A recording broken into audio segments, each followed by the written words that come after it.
I wanted to bring up comments made by Israel's National Security Council chief, Zachi Hanegbi. I'm probably saying that incorrectly, but they're committing genocide, so it's okay.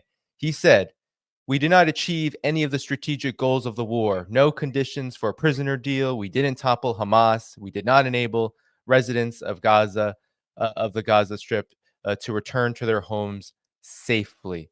So, Scott, I wanted to ask you, given that we see massacres in Jenin, a refugee camp in the West Bank, we know that Israel has been conducting military operations there with thousands of more Palestinians imprisoned since October 7th. And also, they're in Jabalia. I mean, they are fighting in the north, and there is heavy fighting in the so-called north of the Gaza Strip. So, Scott, your reaction to where Israel is right now in this war, and I'll just give it to you. Well, we're in a situation where Israel can't win the war and Hamas can't win the war. Hamas is not militarily capable of defeating Israel. Hamas wins by not losing. That's the reality of it, especially when Israel publicly says the goal and objective is the physical destruction of Hamas as a military military capability. That means that Israel fails as long as Hamas is resisting. Hamas can make life hell for the Israelis, and they are. As you mentioned, Israel made a mistake going into Gaza. And remember, the mistake Israel made was the mistake that Hamas wanted them to make. The whole purpose of October 7th was to lure Israel into an environment that it wasn't prepared to fight in. Israel, we go back to Christopher Cavoli talking about you couldn't imagine the scope and scale of the fighting in Ukraine from a Western perspective. For the last 2 years, Israel ran major war games that were predicated on, Israel being stress test, meaning that everybody that could attack Israel would attack Israel at once. And what could Israel do to not only defend itself, but to prevail?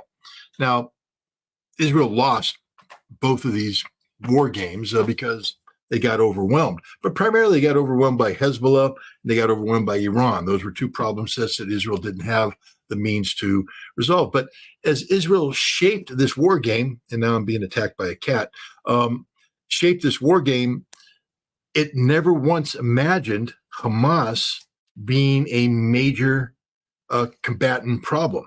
What Israel viewed Hamas as sort of a enhanced intifada. I'm being attacked. I'm being outflanked right now. The dog has distracted me with his barking, and the cat is now maneuvering to. Must be working for Israel here. We just have to say hello to Lunatic, and we're going to say goodbye to Lunatic. Good cat, but wrong time and place. Israel didn't imagine Hamas doing what it did. Israel didn't have a plan, didn't have an op plan to put 300,000 troops into Gaza and engage Hamas the way they're engaging. So what Hamas did is disrupt the entire Israeli military posture strategically. First of all, they humiliated the Israelis, humiliated them. They proved that Israel's intelligence is absurd. So Israel is now going into Gaza blind. All of the intelligence that they used to have about Gaza has been removed. Now they have to go in blind with a plan they're making up as they go along. They had no existing plan for large-scale operations in the Gaza Strip. And so now they're going in. They have to mobilize troops that weren't intended to be mobilized for Gaza, which means they aren't available when Hezbollah starts ratcheting up the pressure in Lebanon. So Israel comes in. They only have one mode, and that is punishment. We know that the Israeli Dahiwa doctrine, dating back to 2006, where they bombed the West Beirut suburb of Dahiwa, punishing collective punishment. Hamas knew that's what was going to happen. They wanted it to happen. They wanted Israel to come in and drop bombs and destroy the infrastructure of Gaza. Why? Because once you do that, you can't stay there. Hamas doesn't exist above ground. Hamas exists below ground. And now you've made the above ground, this jungle of concrete and and twisted steel that is impossible to maneuver in if you're maneuvering above ground. So Israel withdrew. Hamas then reemerges from below ground, reestablishes itself in anticipation of Israel returning. So they establish ambushes, explosive ambushes. They have sniper positions. They have built new tunnels. The best case is that Israel has addressed, the United States says maybe 30, 35% of the Hamas tunnel network Israel's dealt with. I don't think that, I think that's overly optimistic. I think Hamas has more capacity. But even then, we're so long into this war and Israel hasn't solved the tunnel problem. Those tunnels still exist. The Hamas fighters still exist. They're coming up, reasserting their control over Gaza. And now Israel has to go back.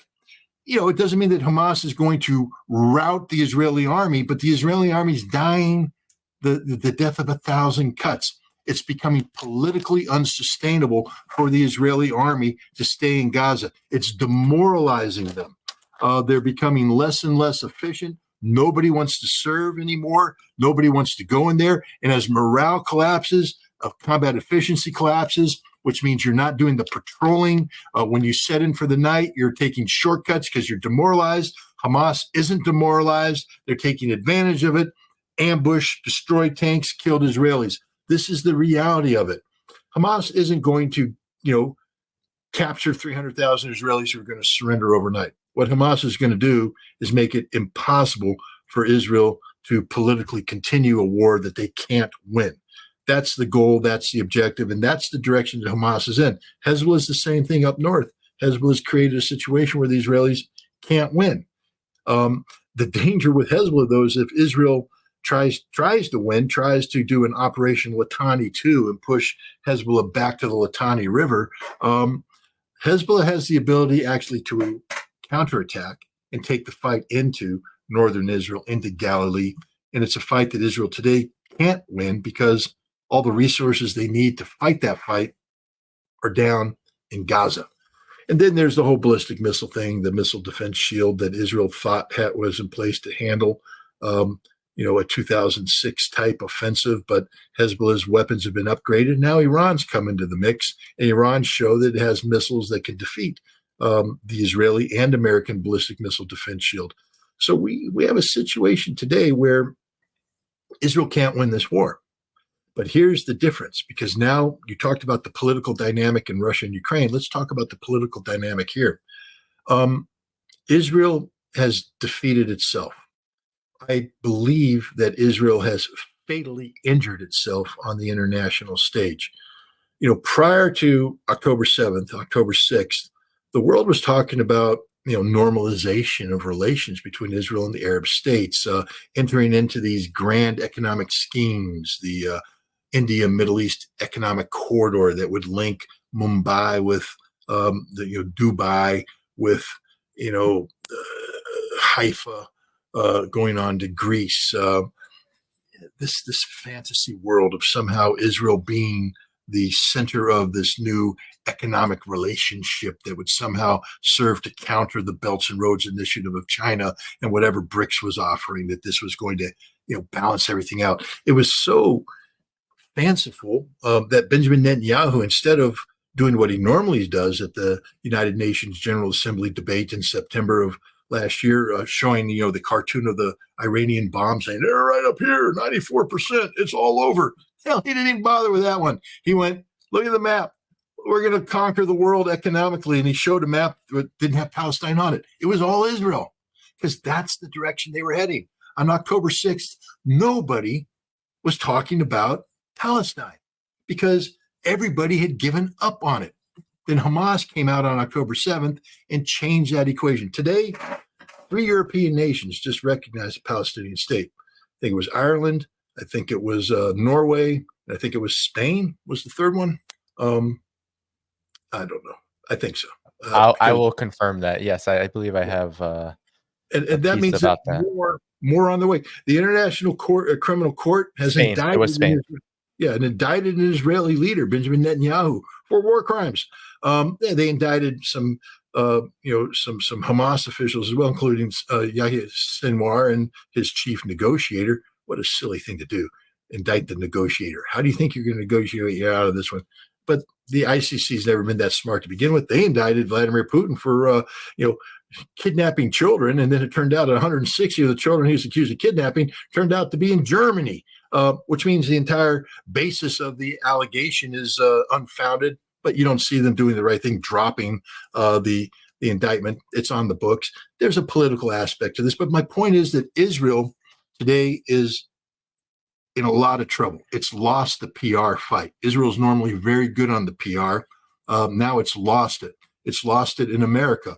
The campuses today. I just went to my daughter's graduation at Georgetown. In the middle of the Georgetown thing, the entire Middle East department of their master's degree in Middle East affairs all got up and shouted "Free, free Palestine" and marched out of the graduation. Similar actions in Harvard. This is going to continue through the summer and continue into next year as long as Israel is committing genocide against the Palestinian people. It's now been recognized as genocide. There's no more excuse making for the Israelis. The world recognizes Israel for the horrific Zionist entity that it is, and you can't undo that. You can't put lipstick on that pig and make it look good. We all recognize it for the horror that it is. And that's a fatal wound to Israel. But there's another aspect that's even more fatal to Israel, and that is the economy. The damage that's been done to the Israeli economy by the Houthi effect of the blockade that the Houthi have put on is devastating for the Israeli economy. You have hundreds of thousands of Israelis displaced from their homes, whether in the north or along the Gaza corridor. They're not participating in the economy. That part of their economy shut down. Those people are homeless. That's costing money Israel doesn't have. This is a war that Israel can't afford.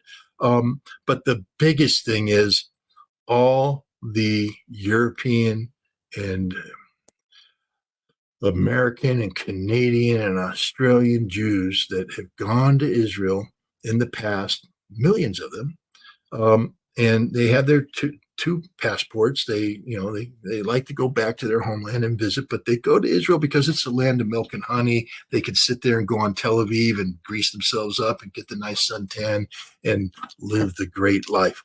That will never happen again. Israel is going to be a nation that's going to be in a perpetual state of conflict from now on because of the need for a Palestinian state. The conflict will be external and internal. The pressure that's going to be put on Israel now to stop the West Bank settlements is real.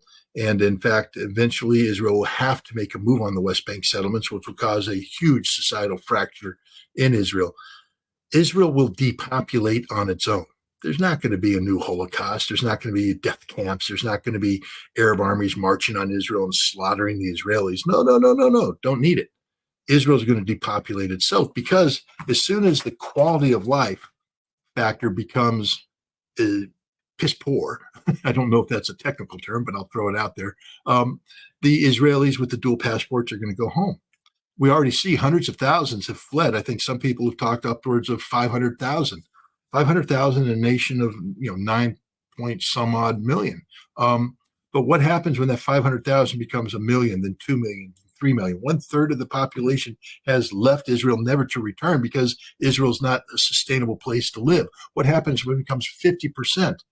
And remember, why that 9 million is an important number is how many Palestinian or Arab or Christian citizens are there in the area? Roughly the same. There's rough parity. But what happens when half of the Jews leave? Suddenly you have a demographic that is dominated by non-Jews. The concept of a Jewish homeland becomes politically unsustainable, especially in a world that condemns the Zionist entity for what it is. Israel has defeated itself. I think Israel is a problem that solves itself. And that's the beauty of what Hamas has done, is that Hamas has guaranteed that Israel can never win this war. And therefore, Israel needs a political solution, but the only political solution will be that which is dictated by the people who are supporting the creation of a Palestinian state. And if Israel won't support that, and current political environment in Israel is that they won't support it, then Israel continues to be one of the worst places in the world for a Jew to live. Not because of the Arabs, not because Israel sucks economically, socially. It is a failed state, and they'll leave. and then Israel self-destructs. I can envision that the state of Israel, as we currently define it, will not exist in 10 years. I confidently can make that assessment. We'll have to wait in 10 years and see if I'm right or wrong, but um, that's the trajectory I see right now. Look, the world has turned on Israel. The world, no one, Israel's been indicted. Israeli leaders have been indicted. Israel has, as a nation, been indicted in the International Court of Justice. It is a genocidal state. There's no way the world can allow Israel, as it's currently configured, to continue to exist. So that's it. Yeah, yeah, and you just on all those points, you have Al Qassam posting videos all the time, sniping. There's heavy fighting. Israel is not doing too well on that front, but Israel has already said, Benjamin Netanyahu, Gallant, they all say this is going to take years, and it reminds me of Vietnam. This is what was happening in Vietnam. There was heavy guerrilla warfare, years and years. The U.S. was in there for years, and after all of those years, the United States had to go. And so Israel is almost facing what seems to be a very similar situation. While Israel, a lot of people argue, well, Israel's always been at war with Palestinians. However, this is a heightened kinetic war, resistance, military operation. This is something that Israel is as you said, not prepared for. And then on the political front, Scott, I just want to close with your reaction to Lindsey Graham and his response to the ICC's, as you mentioned, and those are very good points about the hypocrisy, the flaws in the ICC's logic in its arrest warrants. But from Benjamin Netanyahu to Joe Biden to now we'll listen to Lindsey Graham, they weren't really paying attention. The only reason they paid attention to the Hamas indictments and arrest warrants was because of the so-called equivalency that was being drawn. But they were really, really, really, really unhappy about this. So I just want to play what Lindsey Graham had to say because I think it says a lot about the U.S.'s role in this as well. So here we go. So we, hopefully, together will find a way to register our displeasure with the ICC, because if they'll do this to Israel, we're next. This group tried to come after our soldiers. Yeah, you can clap all you want to. They tried to come after our soldiers in Afghanistan, but reason prevailed. So at the end of the day here, what I hope to happen is that we level sanctions against the ICC for this outrage to not only help our friends in Israel, but protect ourselves over time. Mr. Secretary, your statement yesterday was excellent. And he's going to go now on and on and on about how excellent everyone on the so-called opposing side in this bipartisan fiasco, how excellent they were. The president's statement was excellent. Senator Schumer's statement on the floor was excellent about the outrage here.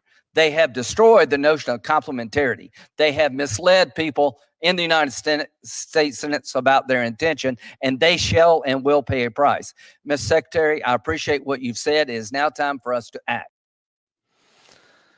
So, Scott, your reactions. I know Lindsey Graham is someone who particularly gets under your skin, but nonetheless, he was articulating a point there about basically the entire Biden administration, at least at the diplomatic level and political level, were on board with sanctioning the ICC, rejecting its arrest warrants for Netanyahu, this false equivalency. Your reaction to this?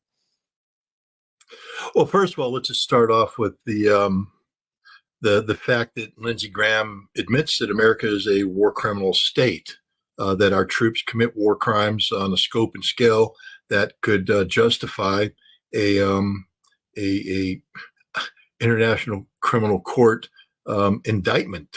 He's not saying we're innocent. He's saying they're going to come after us next because we're guilty. We're the scum of the earth. And he's 100% right. And again, I'm a former Marine. I mean, once a Marine, always Marine. I love the Marine Corps. I love. I cherish the time that I spent in the Marine Corps, and I believe that military service has the potential of being inherently honorable service and a necessary service in a dangerous world. and that war is something that should be avoided at all costs, because once you engage in war, horrible things happen. War is about man killing man. I mean, you can't get any more base than that or debased than that. It's murder. It's organized murder. I'm not here to justify war, glorify war, or somehow to make war acceptable. It's not. War is unacceptable. But if you got to do it, you got to do it. And you need hard men and hard women to do it. And they will forever be changed. And no matter how justified you might think your cause is, the moment you ask a human being to willfully take the life of another human being, you have forever changed that person. They will always be haunted by what has happened. And it changes societies, it changes nations. This is why we should avoid war. But if you're going to do it, you have to at least try to temper the animal that you have unleashed with a framework of international law, the law of war that says that, again, it's sickening, but this kind of killing's okay, this kind of killing's not okay. I mean, I've always scratched my head at that one, but, we have to do that. There has to be limits and boundaries. You can't indiscriminately kill civilians.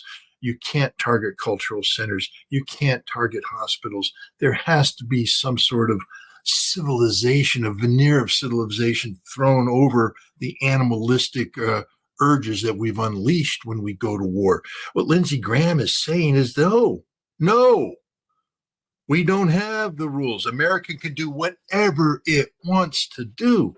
And I have to say with all of my heart, I have to watch my language because I was going to say something. But, you can go to hell, Lindsey Graham, you perfumed princess, you useless scum of the earth, you black-hearted. I mean, the man disgusts me. And the fact that the citizens of South Carolina continue to elect him and put him in office. He said something the other day. I don't know if you picked up on it. Is basically saying that Israel can use nuclear weapons against Gaza. And he said, we used it. We dropped it on Hiroshima and Nagasaki. Yeah, we did. And it was wrong, Lindsey. I don't know how you think you can possibly spin this into a positive thing. We didn't drop it to end the war against Japan. Hell, the Japanese were ready to surrender. We dropped it because we were trying to scare the Russians into not being so aggressive at Potsdam. That's what we're doing. We're trying to tell the Russians, don't make the move on Japan. We got this one under control. We can't, you need to slow down and swallow in Eastern Europe and slow down in the Pacific because we got the nuclear bomb and we can use it against you. And so we dropped it on Japan to prove a point to Russia. That is a war crime in itself. And I thought we learned our lesson. I thought people went, wow, we don't want to do that again.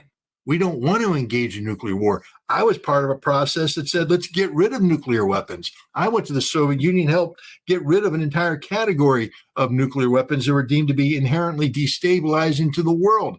The Russians came to America and got rid of our version of those weapons too. We started to reduce our strategic arms arsenals because we said nuclear war is bad. And Lindsey Graham, the world's most moronic senator, is sitting there saying not only did what we did against the Japanese was justified, but hell, the Israelis should be allowed to drop nuclear weapons on the Palestinians now because they can't beat them conventionally. Israel, that receives billions of dollars of American military aid, supposed to be the best army in the world, can't beat a bunch of sandal-wearing ragheads who are stuck in tunnels in Gaza. What's that say? I apologize to the Hamas people for calling you that. I didn't mean that personally. I'm trying to show how we demonize you, how we belittle you, how we don't give you any credibility, how we use terms to turn you into anything but the honorable resistance fighters that you are. But Israel, we prop up. I mean, hell, we got the American Congress talking about wanting to give Israeli soldiers the same protections under American law as National Guardsmen get. Because there's apparently 20,000 American citizens fighting in the IDF right now in Gaza, and they're running into problems because this war has gone on longer than people thought it would. And they're saying, I have a problem with my employer. My employer in America, where I'm a citizen, where I reside, is saying, hey, if you're not back here in time, we got to give your job to someone else. And so now the pro-Israeli lobby is going to the United States Congress and saying, you have to give them the same protections that you give American reservists, American National Guardsmen when they go off to war. No, you don't. This ain't Israel. We're America. We're not Israel. We don't do this, but we are. We've lost the script. And this is part of the change I see coming. I don't see the pro-Israeli lobby able to maintain this kind of focus, because think about what we just said there. The world has recognized Israel as a genocide machine, that its military is committing war crimes. The International Criminal Court just indicted the Minister of Defense and the Chief of Staff for war crimes committed by the Israeli military, which means 20,000 American citizens in the IDF are committing war crimes. And we're sitting here saying, well, let's reward these war criminals, these genocidal maniacs, by giving them job protections that we extend only to American citizens, to American National Guard. Oh, wait a minute, but Lindsey Graham just said that we're war criminals too. He didn't say, the ICC is bad because they would indict innocent Americans. Clearly, his statement was, we commit the same war crimes that Israel does, and if we allow ICC to indict Israel, they'll indict us too. I tell you what, we have lost our moral compass as a nation.